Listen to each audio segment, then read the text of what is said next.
আসসালামু আলাইকুম, স্বাগত জানাচ্ছি আরটিভির দুপুরের সংবাদে। আপনাদের সঙ্গে আছি আমি সৈয়দা সাদিয়া বেনাসির। ট্রাম্প প্রশাসনের সঙ্গে করা বাণিজ্য চুক্তিকে পুরোপুরি নেতিবাচকভাবে দেখছেন না বাণিজ্য মন্ত্রী খন্দকার আব্দুল মুক্তাদির। সচিবালয়ে যুক্তরাষ্ট্রের দক্ষিণ ও মধ্য এশিয়া বিষয়ক সহকারী পররাষ্ট্রমন্ত্রী পল কাপুরের সঙ্গে বৈঠক শেষে সাংবাদিকদের তিনি বলেন, চুক্তির কিছু ধারা সংশোধনের সুযোগ রয়েছে।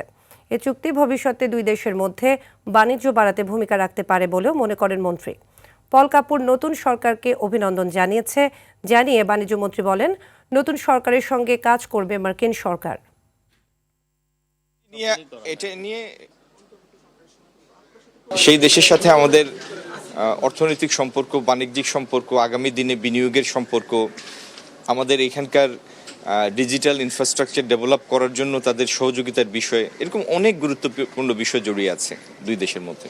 এই সমস্ত বিষয় নিয়ে সাধারণ আলাপ হয়েছে, যেন আমাদের ব্যবসায়ীরা, বিনিয়োগকারীরা এবং তাদের দেশের ব্যবসায়ীরা, বিনিয়োগকারীরা যেন স্বচ্ছন্দে সহজভাবে দুই দেশে আসা যাওয়া করতে পারে।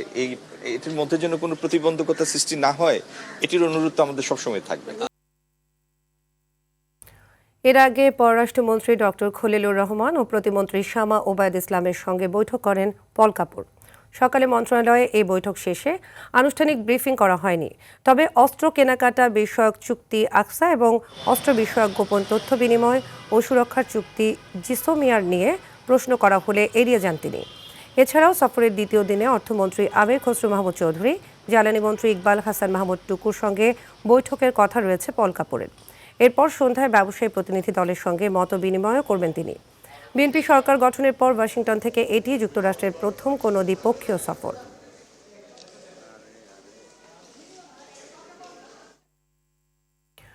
সরকারের প্রথম অগ্রাধিকার আইনশৃঙ্খলা পরিস্থিতির উন্নয়ন, আর তাই চাঁদাবাজ ও তালিকাভুক্ত দাগী আসামিদের তালিকা করে ব্যবস্থা নেওয়ার নির্দেশ দেওয়া হয়েছে বলে জানিয়েছেন স্বরাষ্ট্রমন্ত্রী সালাউদ্দিন আহমদ। দুপুরে ঢাকা মেট্রোপলিটন পুলিশ সদর দপ্তরে ঊর্ধ্বতন কর্মকর্তাদের সাথে বৈঠক শেষে তিনি এমন কথা জানান। ফ্যাসিবাদ কারণে বিতর্কিত পুলিশ বাহিনী তাদের হারানো গৌরব ফিরে পেতে বদ্ধপরিকর বলেও জানান স্বরাষ্ট্রমন্ত্রী। চেইন অফ কমান্ড বজায় রাখতে বাহিনীর প্রতিটি সদস্যদের নির্দেশ দেওয়া হয়েছে বলেও জানান সালাউদ্দিন আহমদ। হাদি হত্যা মামলা তদন্তাধীন হওয়ায় তা নিয়ে কথা বলতে চাননি স্বরাষ্ট্রমন্ত্রী। যানজট নিরসনে সেল গঠনে সরকারের উদ্যোগের কথা জানান মন্ত্রী। দেখতে পেয়েছি তারা সবাই সংকল্পবদ্ধ, দেশ ও জাতির কল্যাণে তারা যে কোনো রকমের ত্যাগ স্বীকার করতে প্রস্তুত, এবং তাদের প্রতিষ্ঠান হিসাবে তাদের কপালে যে অতীতে কালিমা লেপন করে দেয়া হয়েছিল সেজন্য তারা নিজেরা দায়ী নয়। একটা ফেসিবাদী রেজিমের কারণে কিছু সংখ্যক লোক সেই কর্মকাণ্ড চালিয়েছে। ব্যক্তির স্বৈরতান্ত্রিক কোনো নির্দেশ পালিত হবে না, আইন যেভাবে বলে সেভাবেই যাবে, এবং ঊর্ধ্বতন কর্মকর্তাগণ সেভাবে রেসপন্সিবিলিটির সাথে, অ্যাকাউন্টেবিলিটির সাথে সেই ডিপার্টমেন্ট পরিচালিত করবে। দর্শক, ঈদ উল ফিতর উপলক্ষে ভেজাল খাবারের সয়লাব হয়ে আছে বাজার। পরিস্থিতি নিয়ন্ত্রণে দেশের বিভিন্ন স্থানে অভিযান চালাচ্ছে বিএসটিআই। রাজধানীতে অভিযান থেকে সরাসরি যুক্ত হচ্ছেন সহকর্মী আব্দুর রহিম।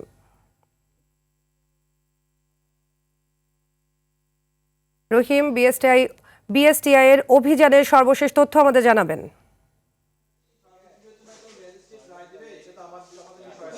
সাদিয়া, ড্যামরার আমলিয়া এলাকায় আমি রয়েছি।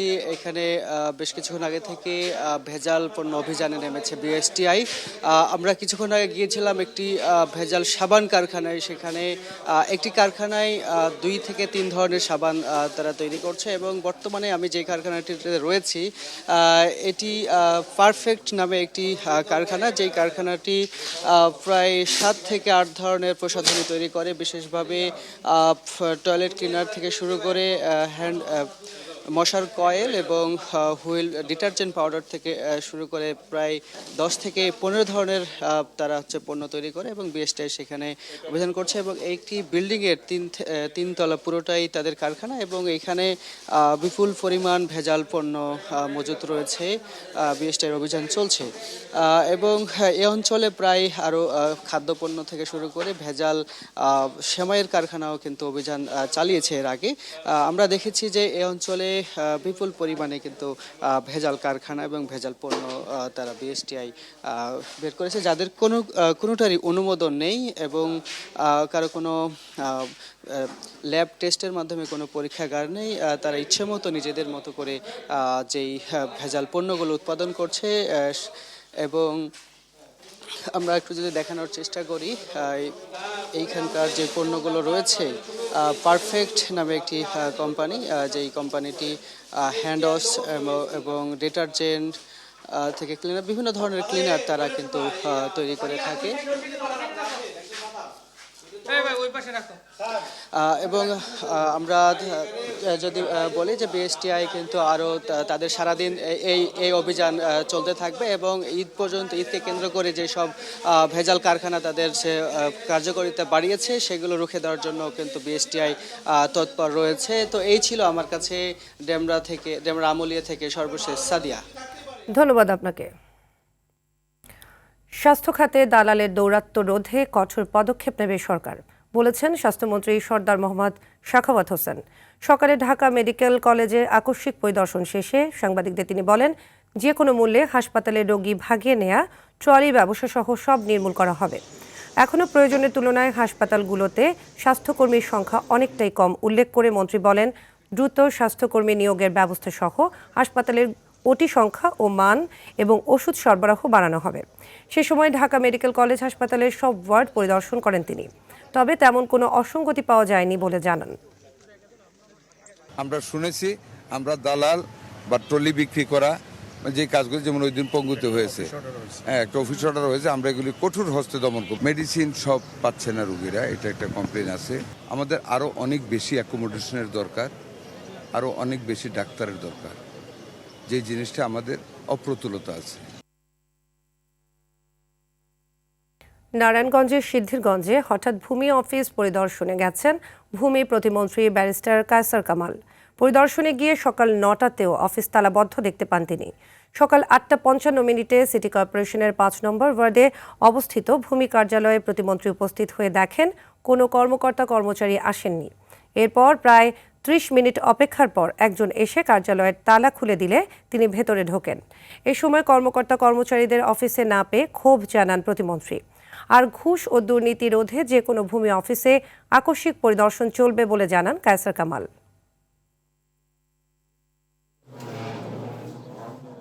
9টার সময় অফিস খোলার কথা, 9:45টার সময় কর্মকর্তা 2জন এসছেন, একজন এসছেন 9:10টা আর একজন 10টার পরে এসছেন ইন্সপেকশন শুরু করে।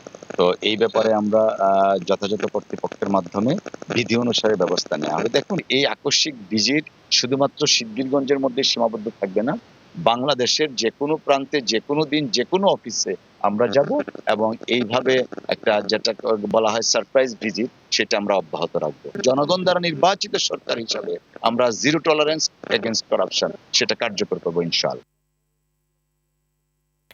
অবকাঠামো উন্নয়ন কমিয়ে উৎপাদন খাতের জ্বালানি নিশ্চিতে বিনিয়োগ বাড়ানোর পরামর্শ দিয়েছেন উদ্যোক্তারা। বন্ধ পোশাক শিল্প চালু করতে পুনর্তফসিল এবং পুনর্অর্থায়নের তাগিদও দেন তারা। সিপিডি আয়োজিত এক গোলটেবিল বৈঠকে তারা এসব কথা বলেন। এতে অংশ নিয়ে প্রধানমন্ত্রী অর্থ বিষয়ক উপদেষ্টা রাশেদ আল মাহমুদ তিতুমির বলেন, ভোগ ভিত্তিক অর্থনীতি থেকে বিনিয়োগ ভিত্তিক মডেলে সরে আসে সরকারের লক্ষ্য। মূল্যস্ফীতি কমাতে খেলাপি ঋণ কমানো, আমলাতন্ত্র নিয়ন্ত্রণ সহ অপচয় কমানোর কথা বলেন আলোচকরা। রাজস্ব আহরণ বাড়ানো, পুঁজিবাজার শক্তিশালী করা সহ সামাজিক খাতে বিনিয়োগের তাগিদও দেন তারা।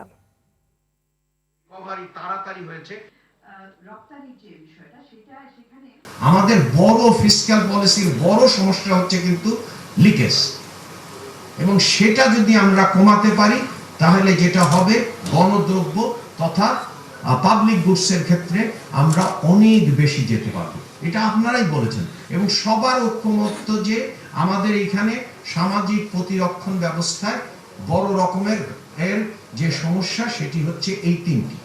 তাছাড়াও আমরা এই কথা বিশ্বাস করি যে সামাজিক সুরক্ষা ব্যবস্থাকে আমাদেরকে সর্বজনীন করতে হবে।